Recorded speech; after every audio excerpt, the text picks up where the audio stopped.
Bismillah ar-Rahman ar-Rahim. The chapter of light from the E.H. Palmer translation.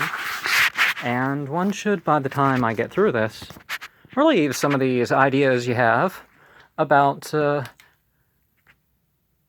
killing people for consensual extramarital affairs, because this chapter certainly refutes that. In the name of the merciful and compassionate Allah, a chapter which we have sent down and determined, and we have sent down therein manifest signs, haply ye may be mindful. The whore and the whoremonger, scourge each of them with 100 stripes, the unchaste man and woman. And do not let pity for them take hold of you in Allah's religion, if ye believe in Allah and the last day, and let a party of the believers witness their torment. And the whoremonger shall marry none but a whore or an idolatress, and the whore shall none marry but an adulterer or an idolater. Not just adulterer, the people who've committed a fornication, who are actually still on that path. Or an idolater, a misassociator. Not all Christians worship idols, and anyways. Allah has prohibited this to the believers, but those who cast on chaste women, and then do not bring 4 witnesses, scourge them with 80 stripes, and do not receive any testimony of theirs ever, for these are the workers of abomination. So the sexual harassment where you say that somebody is had sex outside of marriage and there's no proof is so serious that it's 80% of the punishment for those who actually did it. Of course, people who commit a execution level offense, the rapists and the child molesters and all that sort of stuff, then a false accusation isn't quite death. But anyways, that's another issue. Except as repent after that and act aright, for verily Allah is forgiving and compassionate. So both those who commit the crime and those who falsely accuse of a crime, they can repent or seem to repent and then be in good standing in the community again. It's not that they're cursed forever. And those who cast on their wives and have no witnesses except themselves, then the testimony of one of them shall be to testify 4 times that by Allah he is of those who speak the truth, and the 5th testimony shall be that the curse of Allah shall be on him if he be of those who lie, and it shall avert the punishment from her if she bears testimony 4 times that by Allah he is of those who lie, and the 5th that the wrath of Allah shall be on her if he be of those who speak the truth. And were it not for Allah's grace upon you and his mercy, and that Allah is relenting wise, merely those who bring forth the lie, a band of you, reckon it not as an evil for you, nay, it is good for you. Every man of them shall have what he has earned of sin, and he of them who manage to aggravate it, for him is mighty woe. Why did not, when ye heard it, the believing men and believing women think good in themselves and say, this is an obvious lie? Why did they not bring 4 witnesses to it? But since they did not bring the witnesses, then they in Allah's eyes are the liars. But for Allah's grace upon you and his mercy in this world and the next, there would have touched you for that which ye spread abroad mighty woe, when ye reported it with your tongues and spake with your mouths what ye had no knowledge of, give, and reckoned it a light thing, while in Allah's eyes it was grave.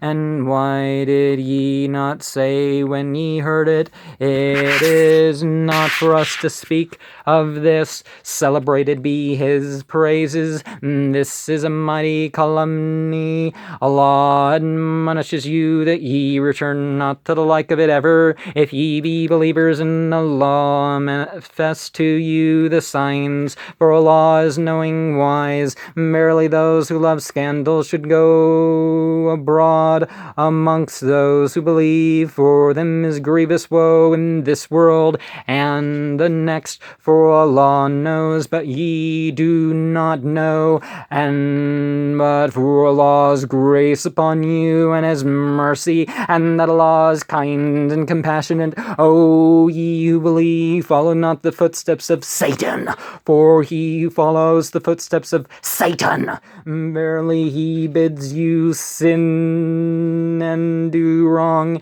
and but for Allah's grace upon you and his mercy, not one of you would be ever pure, but Allah purifies whom he will, for Allah both hears and knows. And let not those amongst you who have plenty and ample means swear that they will not give aught to their kinsmen and the poor and those who have fled their homes in Allah's way, but let them pardon and pass it over. Do ye not like Allah to forgive you, and Allah is forgiving, compassionate? Verily those who cast imputations on chaste women who are negligent but believing shall be cursed in this world and the next, and for them is mighty woe the day when their tongues and hands and feet shall bear witness against them of what they did. On that day Allah will pay them their just due,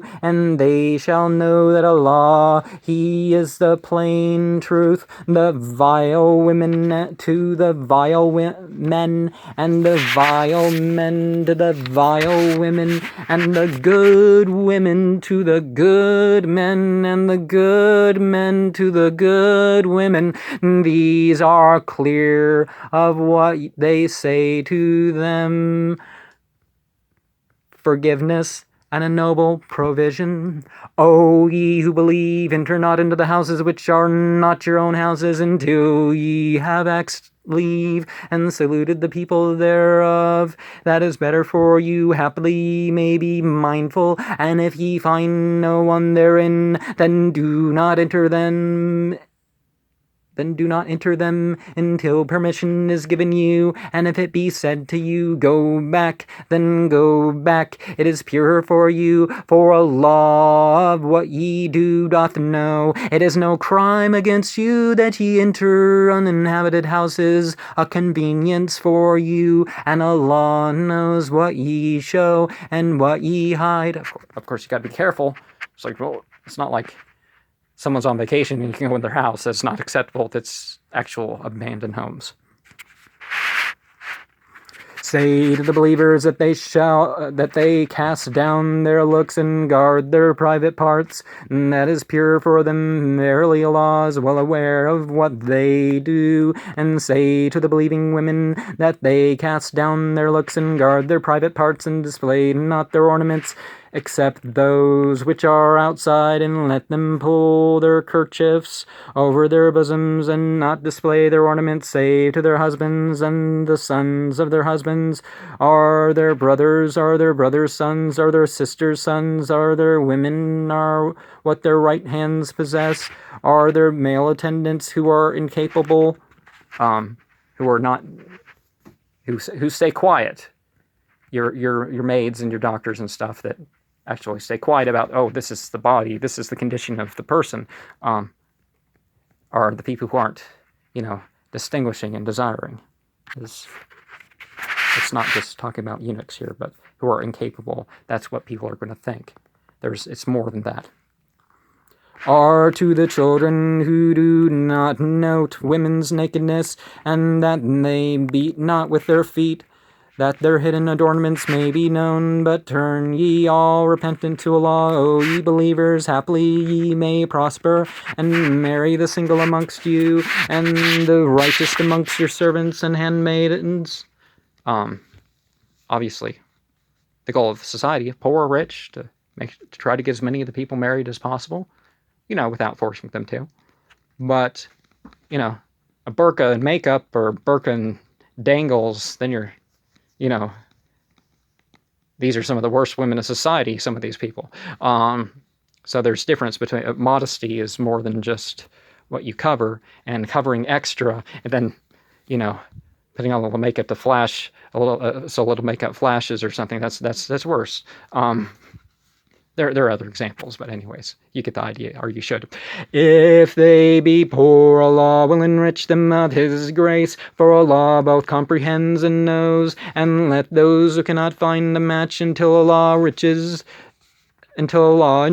them of His grace, keep chaste, and such of those whom your right hands possess as crave a writing, write it for them, if you know any good in them, and give them of the wealth of Allah, which He has given you, and do not compel your slave girls to prostitution, if they desire to keep content, in order to crave the goods of the life of this world. But he who does compel them, then verily Allah, after they are compelled, is forgiving, compassionate.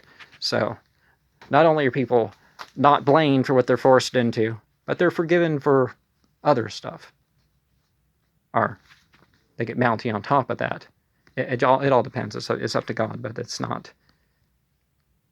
Some people are going to twist that passage. But literally, it doesn't imply anything like that. Anything like that there's blame on the victims. There's not blame on the victims at all.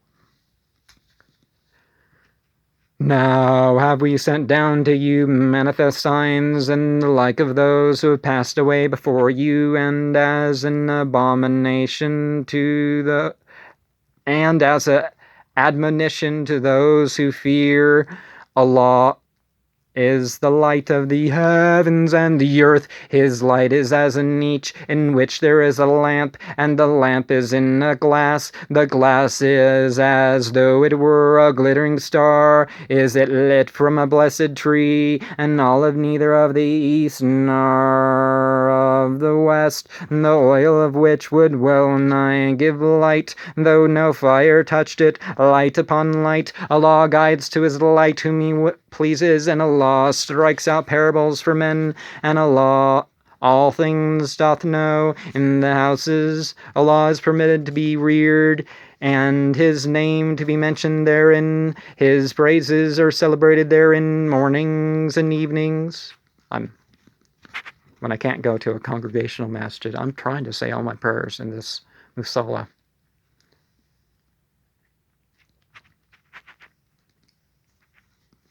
His praises are celebrated there in the morning.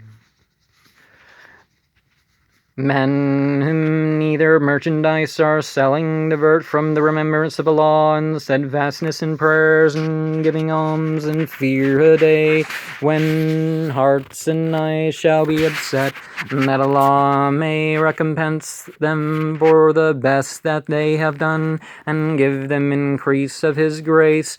For Allah provides whom He pleases without count, but those who misbelieve, their works are like the mirage in a plain. The thirsty counts it water, till when he comes to it he finds nothing.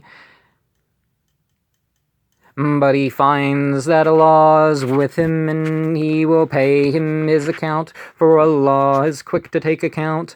Or like darkness on a deep sea, there covers it a wave, above which is a wave, above which is a cloud, darkness one above the other. When one puts out his hand, so he can scarcely see it. For he to whom Allah has given no light, he has no light. So when you go deeper and deeper into the water, it just gets darker and darker and darker. And, a lot of people would not even know that nowadays.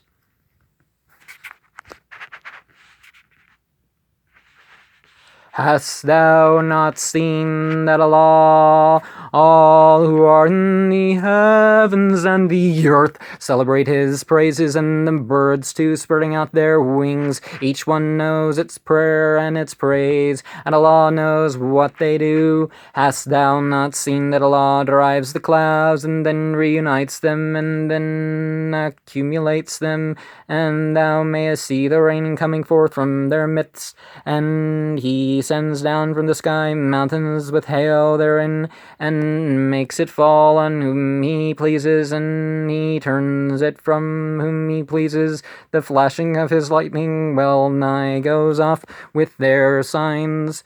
Allah interchanges the night and the day, verily, and that is a lesson to those endowed of sight. And Allah created every beast from water, and of them is one who walks upon its belly, and of them one that walks upon 2 feet, and of them one that walks upon 4. Allah creates what He pleases. Verily, Allah is mighty over all. And particularly in the starting stages, where I think like everything is like mostly water, or might be mostly water. Everything has a substantial portion of water in it. Plants, animal, fungus, whatever, it all has a substantial portion of water in it. Of course, created from earth, we're all created from earth, but, Allah created every beast from water, and of them is walking in His belly, and of them is one who walks on 2 feet, and of them is walks upon 4. Allah creates what He pleases, verily Allah is mighty over all. Now have we sent down manifest signs, and Allah guides whom He pleases unto the right way. They will say, we believe in Allah and in the Apostle, and we obey. Then a sect of them turn their backs after that, and they are not believers. And when they are called to Allah and His Apostle to judge between them, lo, a sect of them do turn aside, but hadn't the right been on their side, they would have come to Him submissively enough. Is there a sickness in their hearts, or do they doubt, or do they fear, lest Allah and His Apostle shouldn't deal unfairly by them? Nay, it is they who are unjust. The speech of the believers when they are called to Allah and His Apostle to judge between them is only to say, we hear and we obey, and these it is who are the prosperous. For whoso obeys Allah and His Apostle and dreads the law and fears Him, these it is who are the happy. And they swear by Allah with their most strenuous oath that hadst thou ordered them, they would surely go forth. Say, do not swear. Reasonable obedience, verily Allah knows what ye do. Say, obey Allah and obey the Apostle, but if ye turn your backs, He has only His burden to bear, and ye have only your burdens to bear. But if ye obey Him, ye are guided. But the Apostle has only his plain message to deliver. Allah promises those of you who believe and do right that He will give them the succession in the earth, as He gave the succession to those before them, and He will establish for them their religion which He has chosen for them, and to give them after their fear safety in exchange. They shall worship Me, they shall not associate aught with Me, but whoso disbelieves after that, those it is who are the sinners. And be steadfast in prayer, and give alms, and obey the Apostle, haply ye may obtain mercy.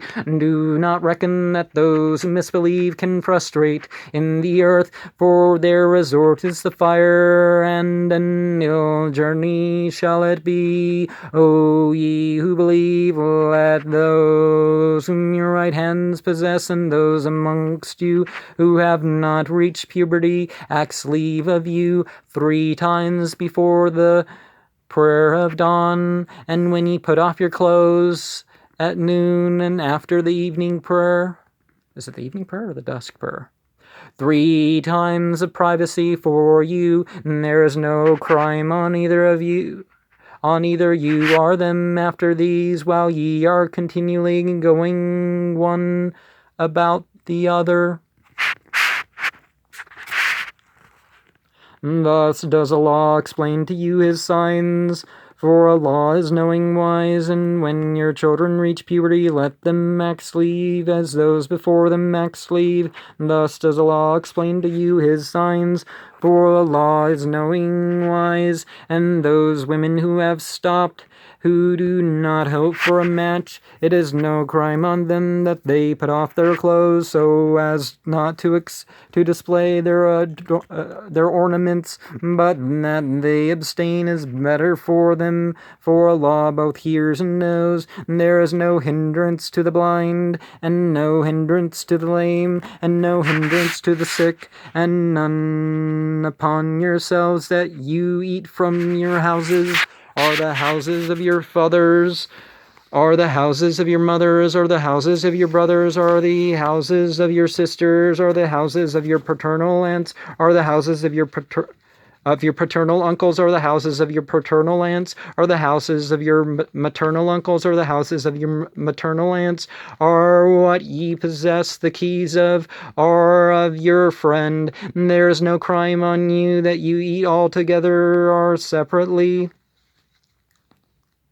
And when ye enter houses, then greet each other with a salutation from Allah, blessed and good. Thus does Allah explain to you His signs, haply ye may understand. Only those are believers who believe in Allah and His Apostle, and when they are with Him upon public business, go not away until they have asked His leave. Verily those who ask thy leave, they it is who believe in Allah and His Apostle. But when they ask thy leave for any of their own concerns, they then give leave to whomsoever thou wilt of them, and ask pardon for them of Allah. Verily Allah is forgiving and merciful. Make not the calling of the apostle amongst yourselves like the calling one to the other. Allah knows those of you who withdraw themselves covertly, and let those who disobey His order beware lest there befall them some trial, or there befall them grievous woe. Allah's is what is in the heavens and the earth. He knows what ye are at, and the day ye shall be sent back to Him, then He will inform you of what ye have done, for Allah all things doth know. And there's some things emphasis-wise that would be important to share here that occur in the Arabic, but you can refer to other scholars for that, or you can wait till I say something about it, but don't wait till I say something about it. Seek out some of these answers for yourself. But some of the emphasis that you do pick up on is the emphasis, yes, this has to be done individually. We all have a responsibility, whether it's modesty or gazing or other behavior, or whether it's, you do this as an individual, you do this together, so the males and the females both being said, but in general, when it says the men, it's not saying the men, it's saying humanity. So there's different sorts of emphasis that would be important to pay attention to, particularly when in Al-Quran, other inspired works or allegedly inspired works have some of this sort of thing going on too. So pay attention to the emphasis. The chapter of light, E.H. Palmer.